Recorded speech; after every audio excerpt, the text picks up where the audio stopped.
of people who we really consider like critical core leaders in this work with us in Oregon. I mean, every one of you is someone that we constantly call upon to help us really lead this work. And by necessity, of course, we are like mutually dependent on each other, and can really only carry out that work in successfully, I believe, based in mutual trust and respect, which I feel I have received from you from the very beginning, and have always tried to extend to all of you. So I want to start this conversation by saying, like, we're integral to each other. We will not be successful without each other, and we must support each other. And of course, these times demand that even more than ever before. Not just the pandemic, but of course the impact of the pandemic on the very people that we've all devoted, most of us, our whole careers to supporting, childcare providers and businesses that are really threatened by what's going on. And so people are afraid. They're tremendously afraid, and they're frightened not only about what's true now, but what the future looks like. And so when people are afraid, and I know I'm not telling you anything you don't know, they think from a different part of their brain.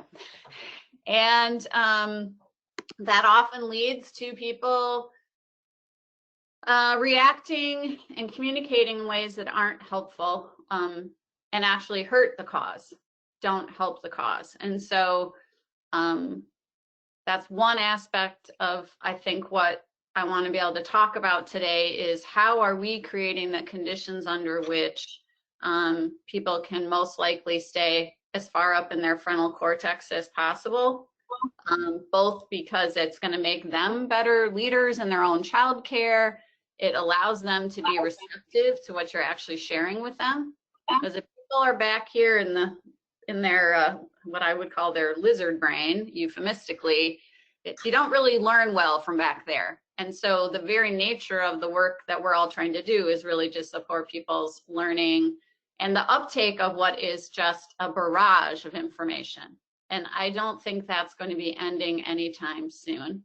I do want to talk a few specifics about what more yet is coming in the near term. And, you know, fundamentally, I see some of our work together, like a core part of it is what I would call like knowledge transfer, right? So we are communicating with you. You have to fully hear, fully process, fully understand, be clear on direction, intent, goals. That takes a lot of questions, a lot of like understanding. We need to have conversations together where you feel like that's happening. Then you have to turn and do that very same thing with every single person that's working for you. You know, all of them existing in this context with all the things that are going on with them, making sure that they fully understand, et cetera. And again, in this heightened time. So I want to level set this whole thing that we're having today by saying, we're all in this together. We rise and fall together. And so any kind of problem solving that we're going to do today is about, could be any one of us, you know. This is not about anybody doing anything like wrong. We're all on a learning journey, right? And we do the best we can with what we know. The real danger to me is in not learning.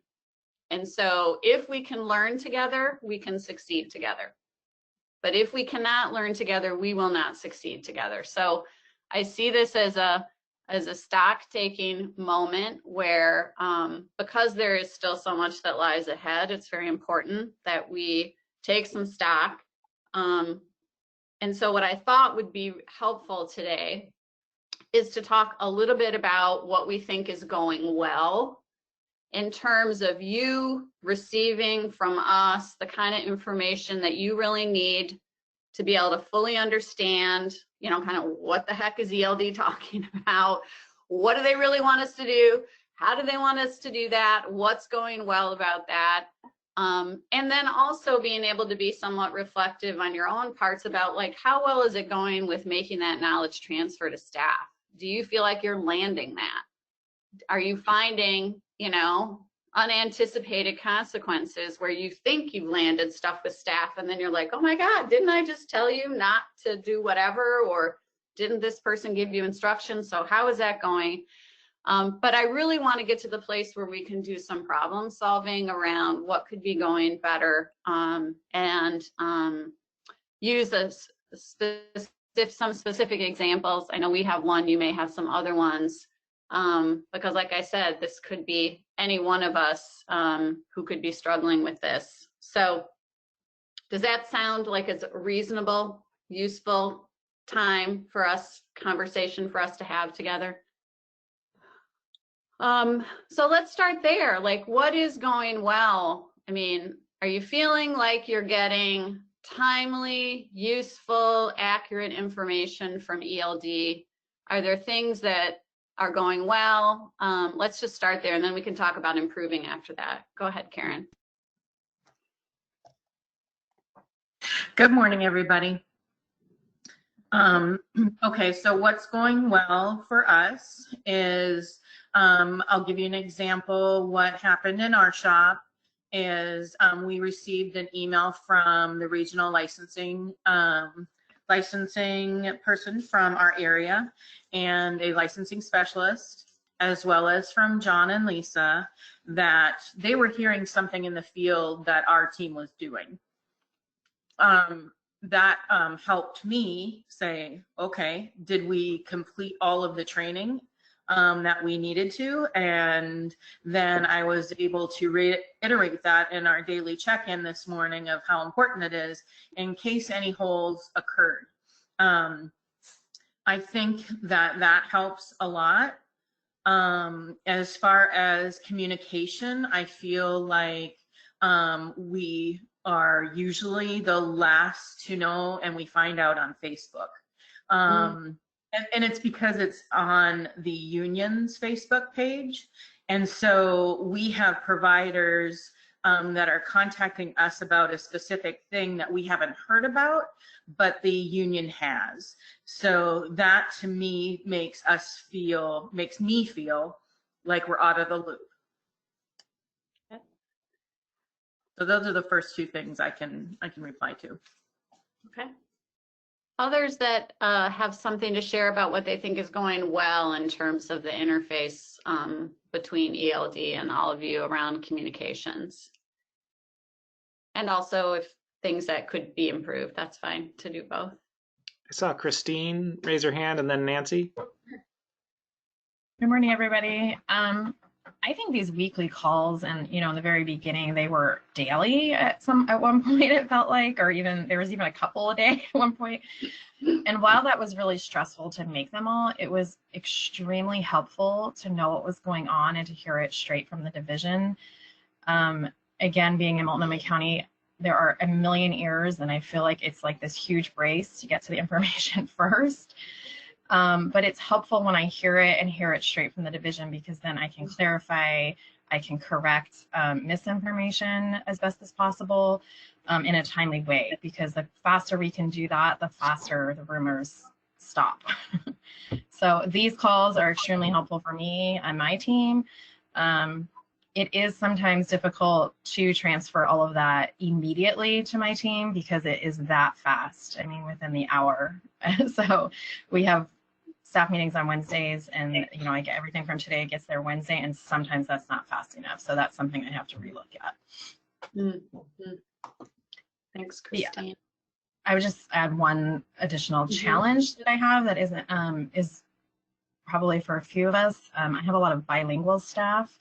And so sometimes when English isn't your first language, especially complex information, they need to hear it more than once.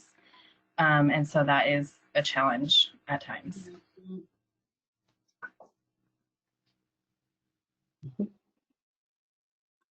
Nancy, go ahead.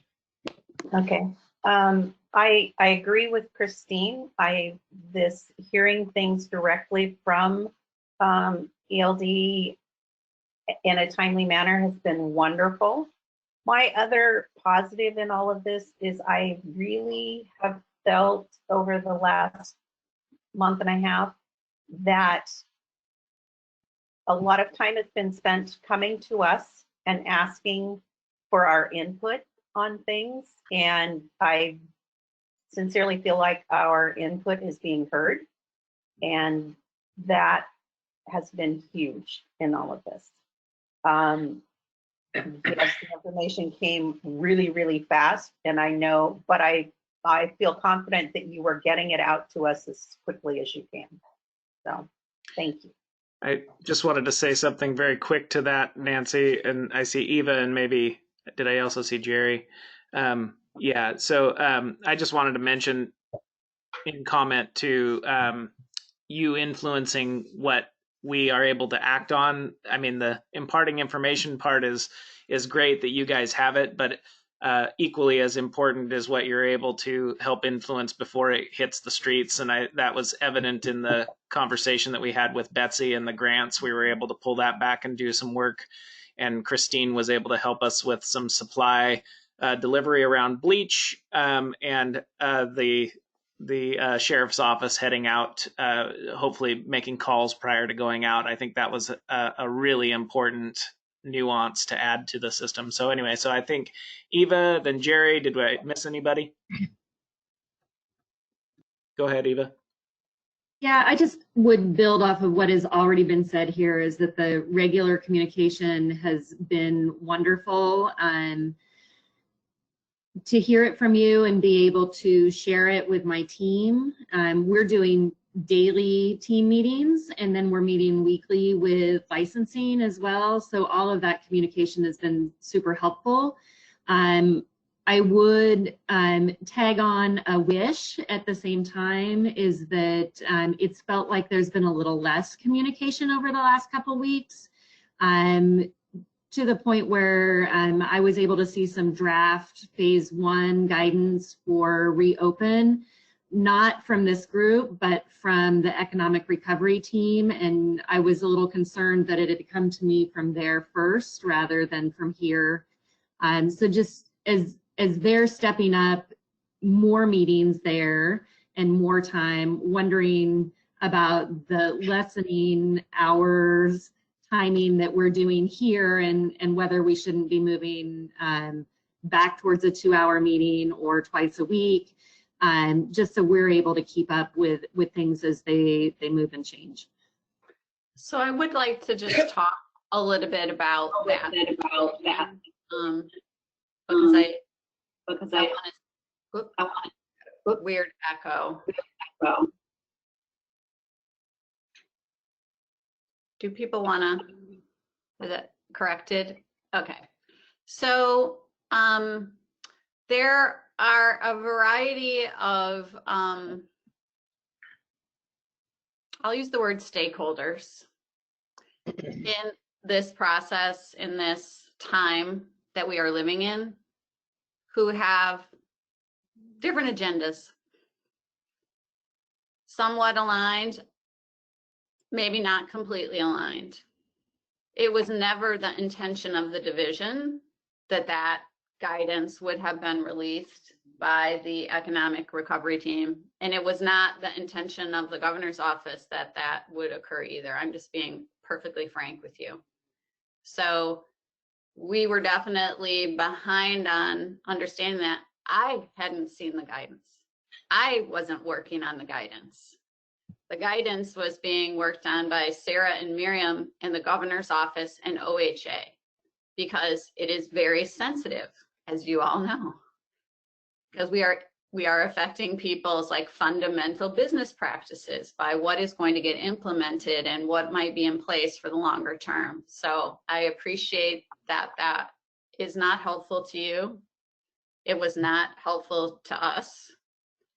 It was also not helpful to have the union release information over the weekend that was not provided to them for those purposes. So we are working to better understand how we can work more effectively with all stakeholders because our goal is that you would not be the last to know things. That's never our intention. And that we want to work as partners with all these different stakeholders. Of course, that would be our fundamental desire, because we believe, like, fundamentally, that the unions want the same things that we do, which is high quality childcare for children and providers to make a living wage or more, and for businesses to be successful and stable. Like, we don't have different end goals. We may have some different means to arrive at those end goals.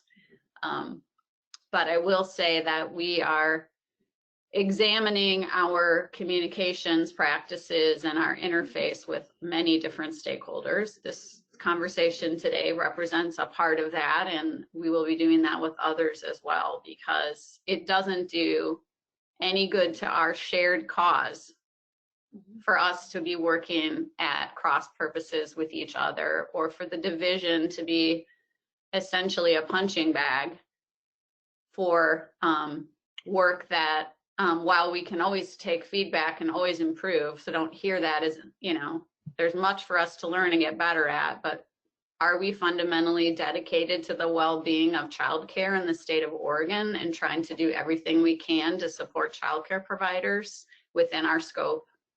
I believe the answer is yes. I hope you think so too. So.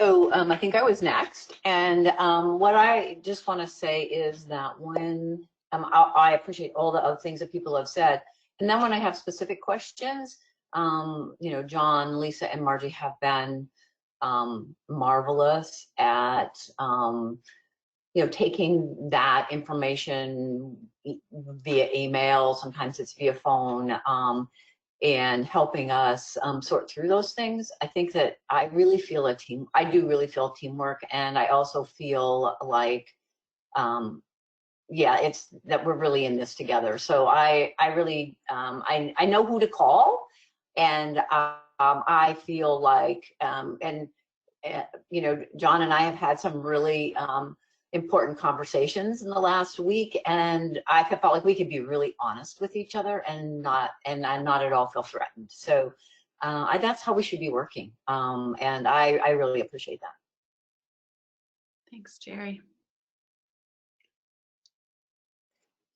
I know there were a variety of other hands. I'm afraid I didn't see all the timing of them. I don't know if you did, John, but. No, I didn't. I just see Taya Harvey at the moment. So if others want a placeholder, let me see. I see. Mine's super quick. Go ahead, Taya. I totally agree with all of the other things people said. The communication's been quick, which is really nice considering understanding what you all are dealing with. And the thing I was going to add to that is I appreciate paring down this meeting and really reining it into being the directors, because it was just feeling like the meetings were helpful, but it just is good to be with our group, with the people doing the same work we're doing, and it leaves room for the questions that most of us have in common. So I appreciate that. Thanks, Taya. Shannon?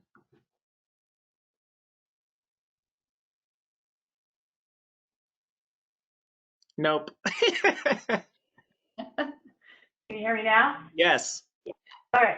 Can't figure out which one it was. So I guess it's been a learning experience for me too. We're getting so many emails and so many things shoved at me. I think, well, just like somebody said, that draft form came to me, and I think, you know, one of the things that I just started to think of is that if I'm getting forms and things that say draft on it, I am going to question it now. Before I just thought, oh, okay, this went out and nobody told us, but I'm getting it around from somebody else, right? And they want input on it. So I give my input on it, thinking that that's okay. And I think I've changed the way I'm gonna do that now. Just because, you know, I'm sure everybody is getting things slammed at them daily, forms and drafts and input, and you can only keep up with what you can keep up with. And so I don't dig deep when somebody says, what's your input on this? I just assumed that it was something that was okay and went around, and I'll give my input. But I'm going to question that now. It just in light of the last month and a half. But that's my strategy now. I try to figure out where it came from and why, and then before I answer anything, or maybe I can stop it before it goes forward. That's just my 2 cents. And I really appreciate the communication. Yes, John, Lisa, and Margie have been super responsive, which is, in my book, very helpful. That's the type of person I am. I need to know right away. Yeah, appreciate these meetings too. Yeah. Go ahead, Mary.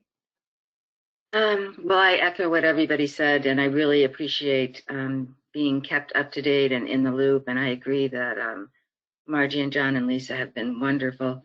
For me, I think there's sort of, at least in our region, sometimes a disconnect on who is communicating with providers. Mm-hmm. And I will sometimes get, another organization will send something out. Oh, did you see this? This is happening. Or I'll get an email as we're about to send something out to providers. Aren't you going to send this out? Haven't you done this?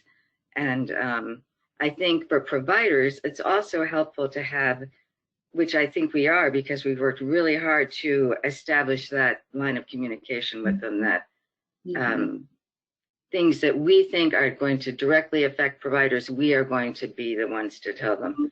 I mean, I'm not saying other people can't as well, but that I think if they have that clear,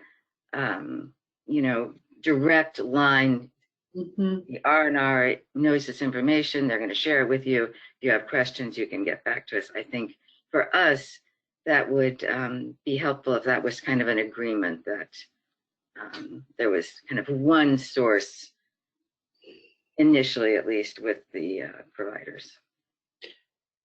I would say that I've definitely been exerting a perspective that we want the R&Rs to be the go-to place for childcare providers. That there's been, I think in the past, a variety of entities, including early learning hubs, who were sort of brought into that mix, which isn't to say that, they can't help put messages out further. But, for us, sometimes at the division, it's a question of what's the role of licensors and what do we want licensors to do and licensors to communicate, and then R&Rs. And so I'm always trying to parse that. I feel like we've got a really good team now in the Office of Child Care. I feel Amy Joyce and the supervisors, they want to work in partnership.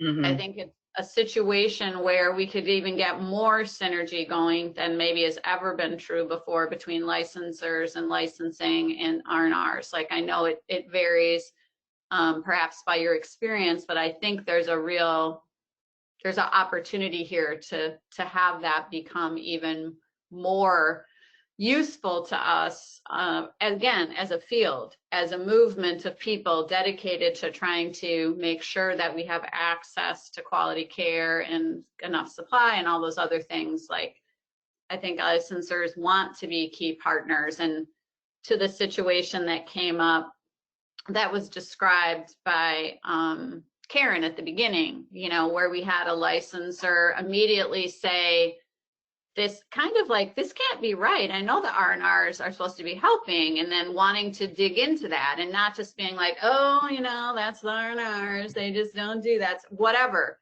People are not just telling themselves the same old story. So I'm trying to create a new narrative in people's minds where the R&Rs are really understood to be a linchpin, your leaders, we need you. You make a huge difference. Without you, we won't be successful. So everything that we do together can contribute to that. So I appreciate you saying that, Mary. It's a work in progress, Thanks. but we're dedicated to it. Other thoughts about what's going well that people or things that could be better, improved, that anyone hasn't had a chance to share yet? Oh, I see. Sorry, I'm cutting people off. I see that there's Jerry. I see that there's Jerry. So I did. Oh, go ahead. Go ahead, Sarah. Go ahead, Sarah. I wanted to say I appreciated the written communication we were getting from the ELD too. That's been really clear and helpful, especially Miriam's letter on Friday. That was just very nicely captured kind of the state of where we're at. And so I've appreciated getting that follow up after we've had these calls and check.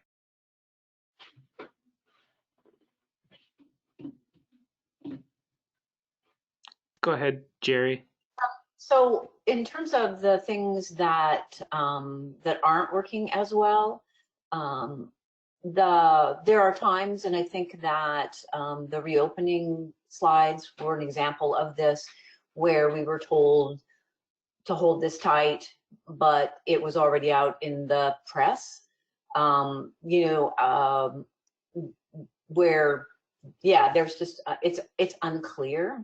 And so, and I mean, I had gotten those slides the day before. So, it was kind of like, oh, if this needed to be held tight, then it needed to say right across the top, not for public distribution or embargoed, or some way of letting us know that. I also wonder about sometimes about talking points, like,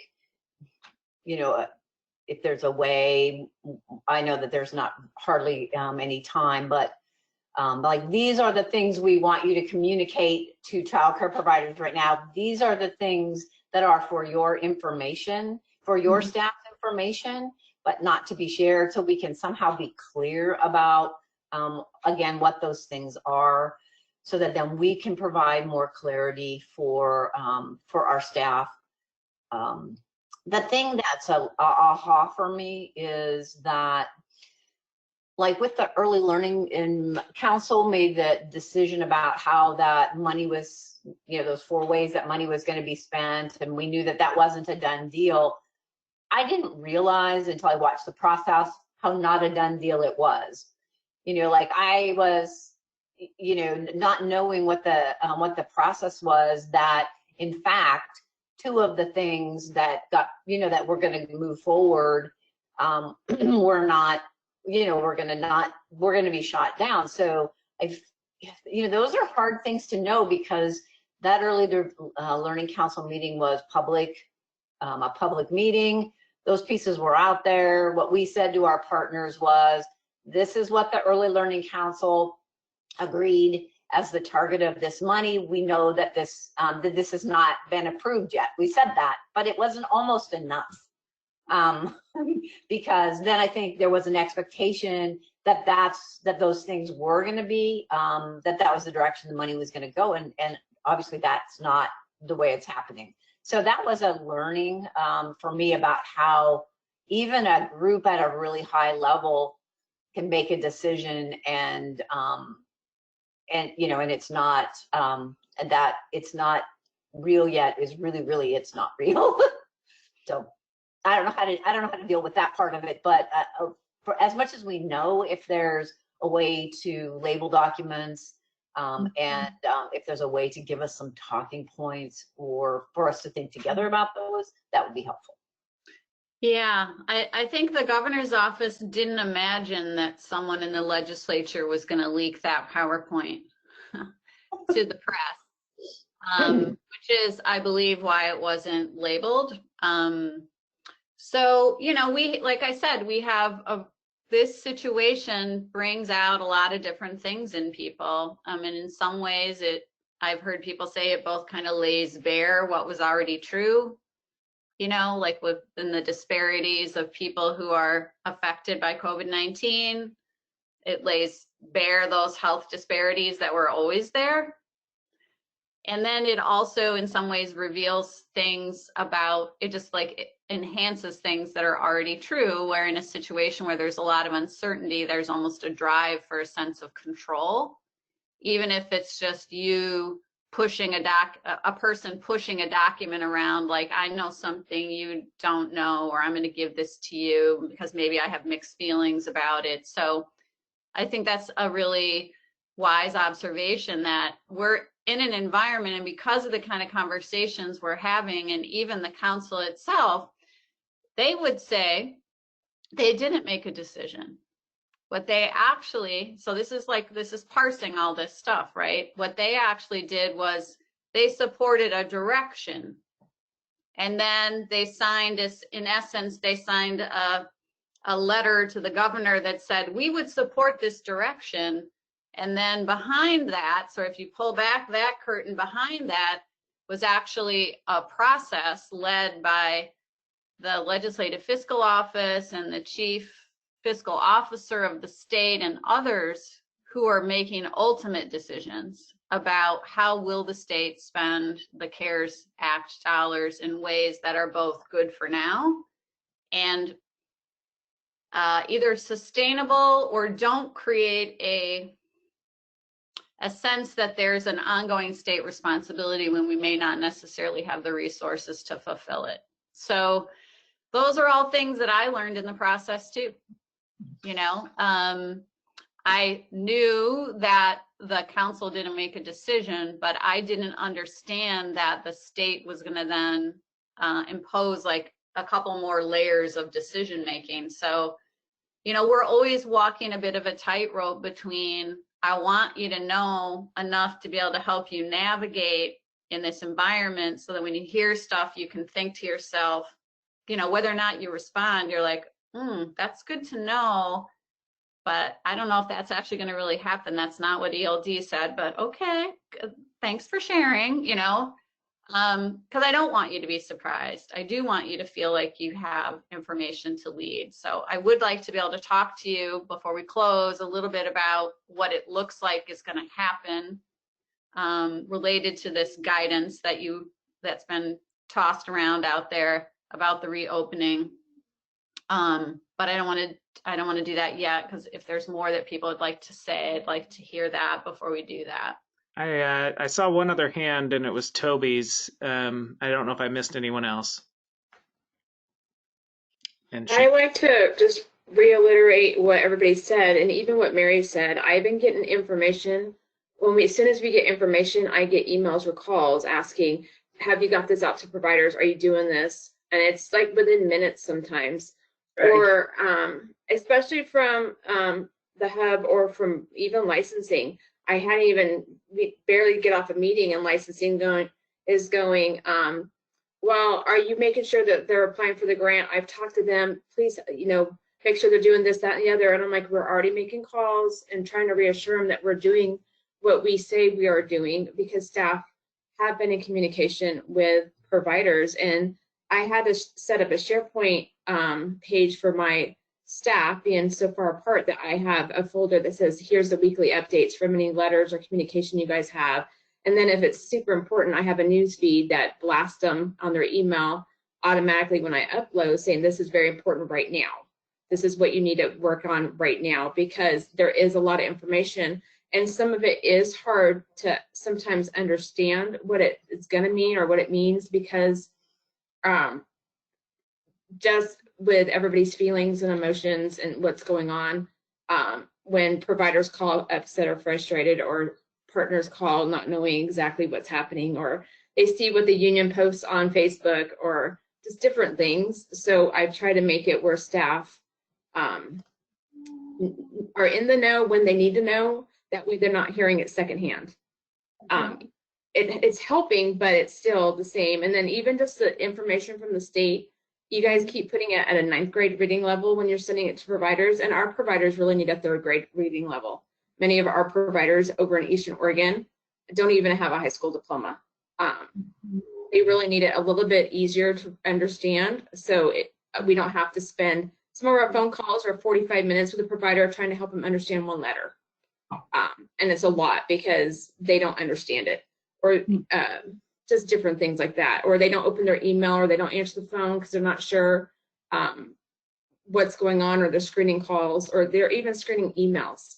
So we started to help them. We have a weekly bulletin of just different things, and we ask them, what do you want from us during this time? And most of it is not even what the updates are. They want activities to keep their children busy. They want contract and policy updates. What do they need to do with their contract or handbook? And they just want to just be able to do things and not have to really worry about the current situation, as they're just trying to do their job and take care of their kids. That's great feedback. Thank you. I'll definitely pass that along. And then I think there was Shannon, and then turn it back over to Joan to shift gears. Oh, and Taya Nolan, sorry.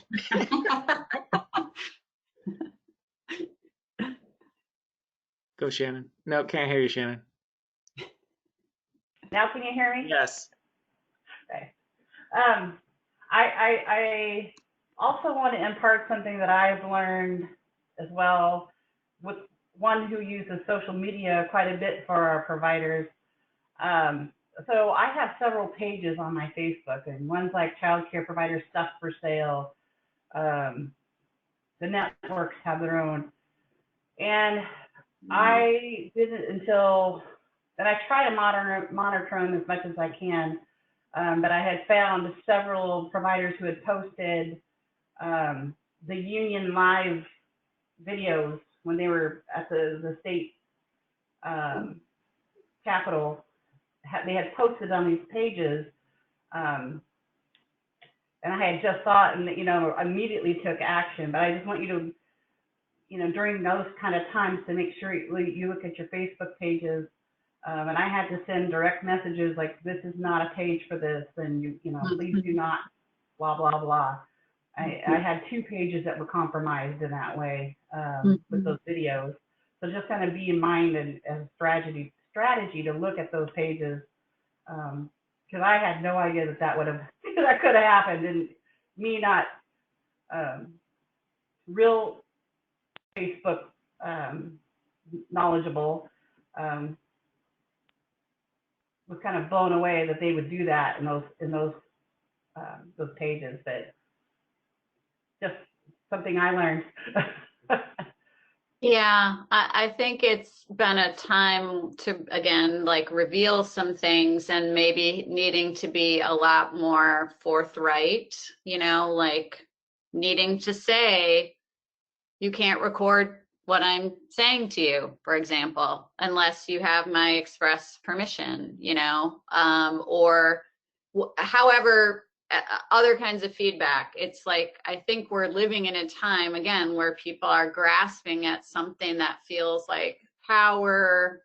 I use the term loosely, certainty, a sense of control, all things I'm sure we all feel. I know I do.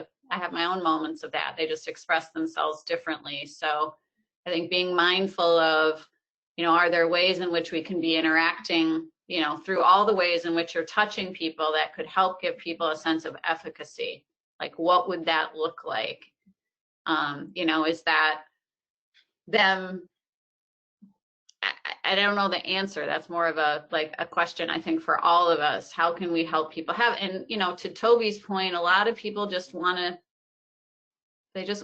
do their job and be with kids, and they want support and help with that, and they don't want to spend too much time thinking about other stuff. So how are we understanding the people that we're actually trying to serve and work with, and helping them feel efficacious? Because I'm pretty convinced that people can feel a sense of efficacy and self-empowerment in terms of what they're doing, they're going to be less likely to have to play that out in these other ways, which are not as productive. May feel good in the moment, but it's kind of like a big ice cream cone when you really need a meal. It isn't terribly satisfying in the end game. So Taya, I know you'd like to share something before we kind of wrap it up here. I would. I'll be quick. I just wanted to say how much I've appreciated having direct lines of communication. And in my case, it's been with John, but just having that individual support whenever we need it. I don't know how you guys are managing to do that and I am so grateful that you are. So thank you for that. And I would also like to say that I can't believe I'm going to say this, but I would really love to be having 2 meetings a week instead of 1, because I always find by like Monday, I'm like, wait, I don't know what's going on anymore. You know, it just feels like things are changing fast enough that a week feels like a really long time. And I invariably start to feel hazy about the situation as we come towards this meeting each week. So. Okay, thank you. I'm going to say that I think us being able to like all look at and talk to each other in this smaller group on a regular and ongoing basis feels really important to me, because I just feel like we can have a quality of conversation that we cannot have when we've got, not saying the time with other partners is not important, but I would prioritize this kind of time, especially during this period. So I think we need to, I know we've been thinking about that, and I think we'll continue to think about that, because to your point, it's really helpful to be able to come here and say, like, you know, these are all the things we're thinking about, you know, help us with this thinking, to make sure that we're taking advantage of your thoughts about it. So was there anybody else that wanted to get in on this part of the conversation before I just share a little update on, yes, I see Shannon. One of the things that if we do have these meetings, is talk about, or on the agenda, is what the pulse of the providers are. Yeah. Just what are we hearing? What are we seeing? You know, I try to convey that to Margie and John when I hear things, but I think that maybe needs to be reined in, and is this true or not? Or, but getting that pulse from all of us in our different regions to maybe offset some of this prior to things happening, that we can say, oh, you know, here's what I heard in my area, and this is what they're feeling right now, and this is blah, blah, blah, blah. So just thought that might be a good agenda item. Yeah, I totally agree. Would love that. I saw, Karen? Yeah, Karen and then Robin. Yeah, thank you for saying that, Shannon. One thing too that I would like to see is how we as directors can build efficiencies to do the work that we're doing. We noticed that Christine was sending out a really great weekly update from her shop, and I would love to mimic that, right? I would love to be able to do that same thing. And I'm sure she's already got that in Spanish, right? And so if somebody's doing something, I don't want to have my team create that same thing. Mm-hmm. So if we could build a more you know, universal, this is what we're doing, and then we can add little things about our community, especially when it comes to translation right now. Our staff do not have time for it, so we'd have to send out for it. And there's no time for that. So just that's something I would like. Okay, great. Go ahead, Robin.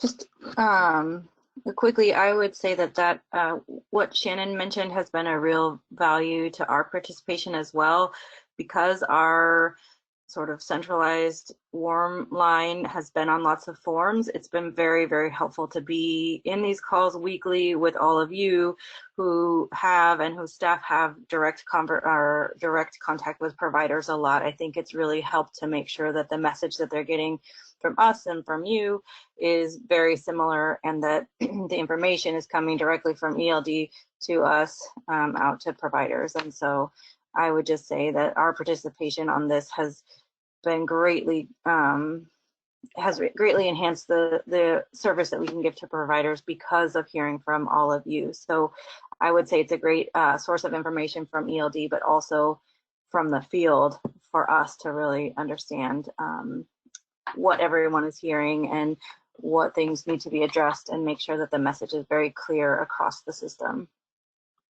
Okay. Robin, admit that's a hotline. It's not a helpline or warm line. It's a hotline right now. It really is. Just not Burning up on 24/7, some days. No. I like it when I get the ones that are like, oh, it was quiet today. I only got a couple calls versus the, it's just like 12 bullet points of calls. Yeah. So let me just give you all a sense of, and so this is for you, for context. This is not to communicate to your staff or to childcare providers. This is for you as leaders. So you have a sense that you're not hearing this last. So I believe that the state, in particular the governor's office, who's working on this whole orchestrating this whole reopening, is now defining a phase above phase 1, which they're calling phase 0. And phase 0 is guidelines that are not going to be like sector specific, in the sense of like, and even more than sector specific, I should say, that are not going to be regional. Like some of this reopening is clearly happening differently. At least as of last night, the thinking from the governor's office was still regional, different things happening in different regions or maybe counties, depending on cases and testing and all their other criteria. But there are industries that no matter what's happening, there's going to be the same kind of guidance. And it's looking like childcare is going to be one of those industries. And so the guidance that will come out now, it looks like it will be out on or just before the 15th of May. This guidance will, at least, as far forward as any of us can see, let's just say the summer, it appears as though this will be the guidance for the summer. And so that is got specific information in it that I know you've all seen around group sizes. It's got information in there around ratios. It's got information about cleaning practices, arrival practices, floaters that are supporting, etc. As soon as I have access to what is considered, the most up-to-date guidance, and I have the ability to share it with all of you, permission is what I mean by ability in that use, I will do so. The other thing you should know is that right now there is discussion of guidance for summer school and summer camp. So exactly how that will interface with the childcare guidance, there's going to be, you can imagine there's going to need to be some parts that kind of overlap. Like if maximum group size is maximum group size, whether you're doing it in a school, summer school situation or camp situation. So there'll be some overlap there. The other thing that I want you to be aware of is that ELD is really thinking about how we might open up a more direct channel of communication with childcare providers by offering, as some states are doing right now, a weekly phone call or in kind of a webinar format. The purpose of this would be to provide, again, same as you have appreciated, direct information. People could ask questions. I don't know if this is going to be something that we're going to do. Certainly the states that have been doing it have found it to be helpful. The other thing that's being explored is text messaging. So through the same platform that allows us to send like regular communications, it's called Gov Delivery, which is a like email blast you can send out to everybody. It's like signed up for the website or whatever. You can send them communications all at one time. That same system has the ability to send people text messages. So that is another thing that is being explored right now. So, you know, that ELD might send a provider a direct text message about a very specific, important, and pertinent thing that they would receive on their phone. Again, no decisions have been made about this. I just want you to be aware, like, these are the things we're discussing. And then continuing to do what already happens, which I think some of you are aware of and maybe some of you are not, in that Miriam in particular talks to childcare providers almost every day. She Karen Prow, she talks to a couple of providers in Central Oregon on a regular and ongoing basis. In many of your regions, she's met people when you invited her out, and those people have kept in touch with her and her with them. So I share that with all of you to say, we have a leader at ELD who actually really does want to understand what childcare providers are thinking and worrying about, and et cetera. So that is another form of communication that we have. And then with regard to the unions, we are imagining that going forward, the governor's office will take a little bit more of the lead on union-specific communications, and that we are going to be trying to get into a space where we are communicating more with childcare providers directly. Because we think that that will really help us be able to deliver our message directly, and then support you to deliver the message, the parts that are important to support your work, et cetera, more directly too. So I would love when we next get together, or before, if this starts to move a little faster, we may reach out to say, you know, give us any feedback. I know we have a couple minutes right now, but not very long. Like, any thoughts, any immediate thoughts on this idea of us doing like a weekly or bi-weekly call that's like providers would sign up for it. It's an hour long. They'd hear directly from ELD. Does that seem like, from your perspective, like, what are the things we need to be thinking about to make that successful? Time of day.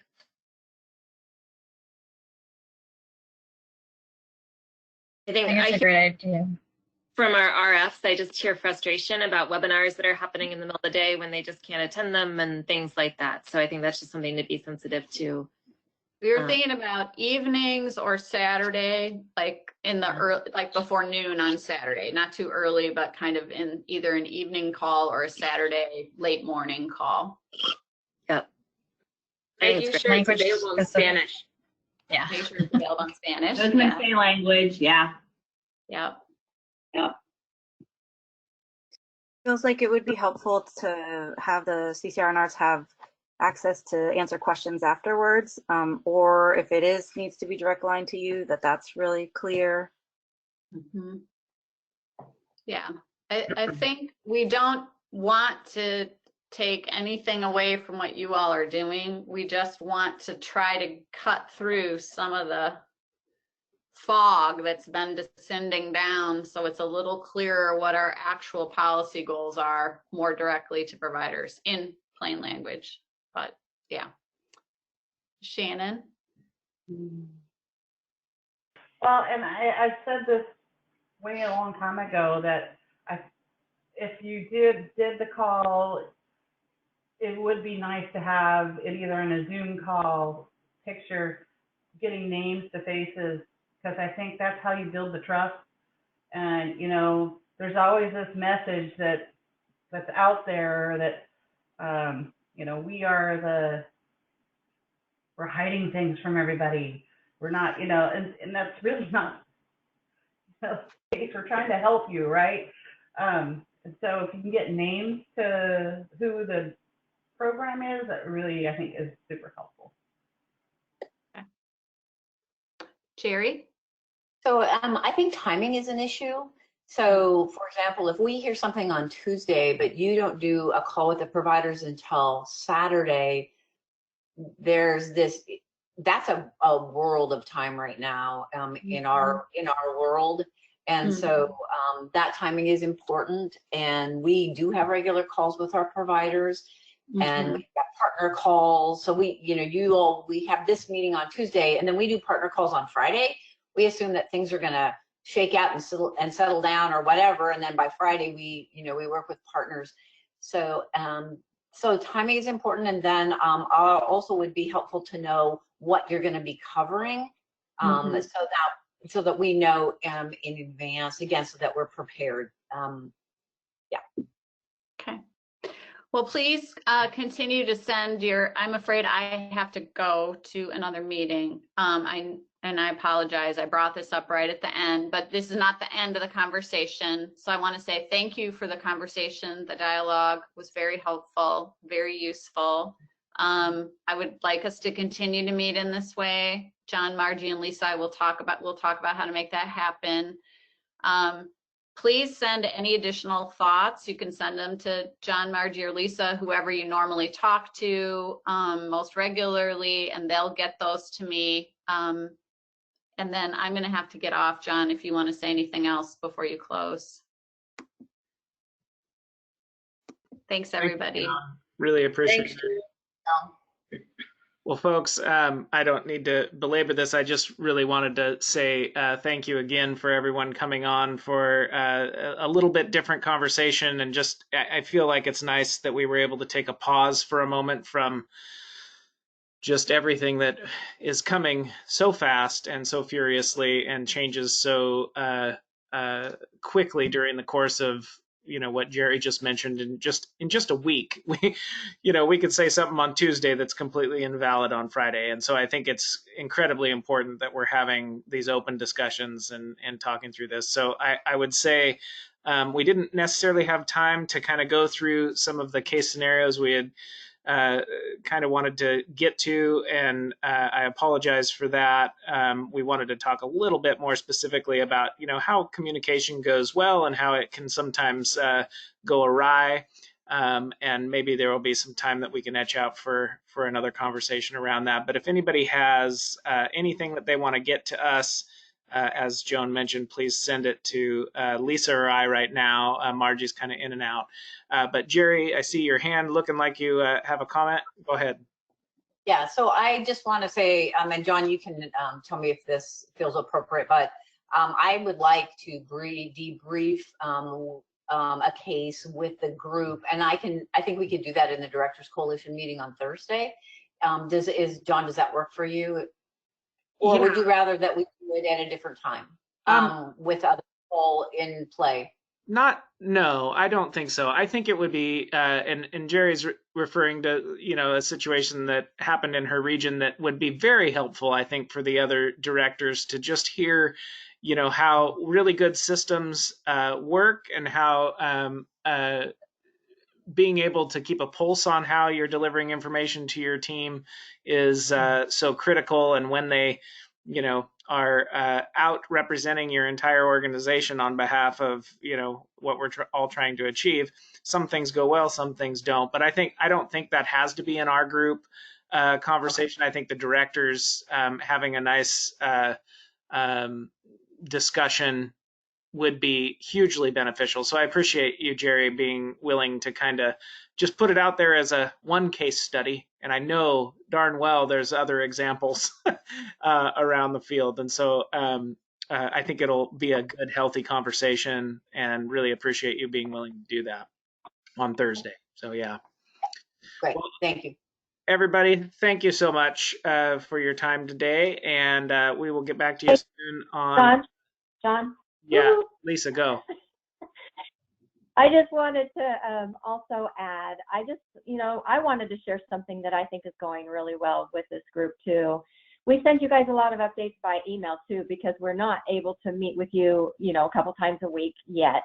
And so when we do send those updates by email, we're getting a lot of questions back from you guys in such a timely fashion that has been so critical to helping us kind of close the loop and get out information in a complete way. Christine, Sarah, specifically, you guys send us so many good questions. We appreciate this. Thank you. It's because you guys are sending us those questions that you're helping us think through things we might not have. And so we truly appreciated that, and keep them coming, keep those questions coming our way. And we want to continue just making sure that we are getting the information to you guys in a timely way and in a complete way. So thank you. Take care, everybody. Have a good afternoon.